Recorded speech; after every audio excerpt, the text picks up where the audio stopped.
Oral questions, questions orales. The Honourable Member for Burnaby, New Westminster. Monsieur le Président, on a tous vécu les événements tragiques de cette semaine.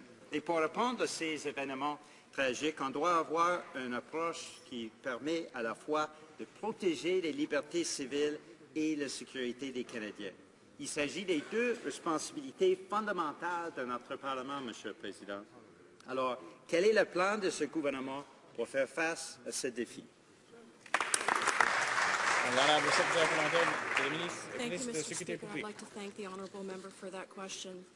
As we witnessed this past week with the attacks against our Canadian Armed Forces and against our institutions of government, it's a stark reminder that we are not immune to the threat of terrorism, that we face the same challenges as do our allies. It is also important to note that as Canadians, we cherish certain things in this country: freedom, democracy, human rights, and the rule of the law. And that is why any legislation dealing with respect to this coming in future weeks will make sure that we take into consideration and balance the appropriate measures on both sides. From the government for its response, but I'd like to be clear, when it comes to responding to this week's tragic events, we have to proceed carefully and thoughtfully, and in a spirit of cooperation. We must take advice, of course, from security authorities, and we must engage Canadians. But we must ensure that our actions protect both public safety and civil liberties. Will the government agree to meaningful consultation with all parties in the House? And will the government ensure that we preserve fundamental Canadian values?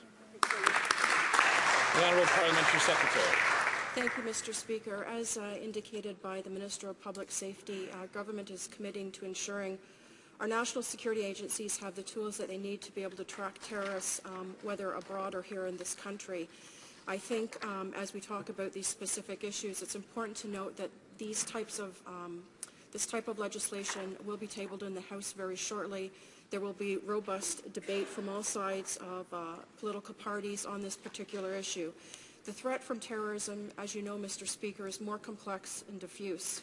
Now more than ever, a radical individual or group of motivated extremists with access to technology can do significant harm to Canada from thousands of miles away, and that is why we're introducing that legislation. The Honourable Member for Burnaby, New Westminster. We are asking for consultation, Mr. Speaker. Now, we cannot let this event divide us. Canadians believe in our country, and we have built an inclusive country that finds its strength in tolerance and diversity. Canada's Muslim community joins all Canadians in condemning the cowardly and despicable acts of this disturbed individual. And, Mr. Speaker, we must ensure that no community or group in Canada is targeted with hate or violence. Can the government inform the House about its efforts to reach out to our Muslim friends and neighbours across Canada? The Honourable Parliamentary Secretary. Thank you, Mr. Speaker. It is important to note and respect the comments of the opposition member.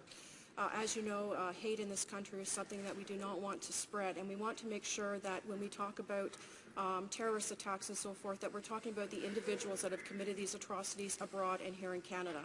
And I'd like to thank the member for that question.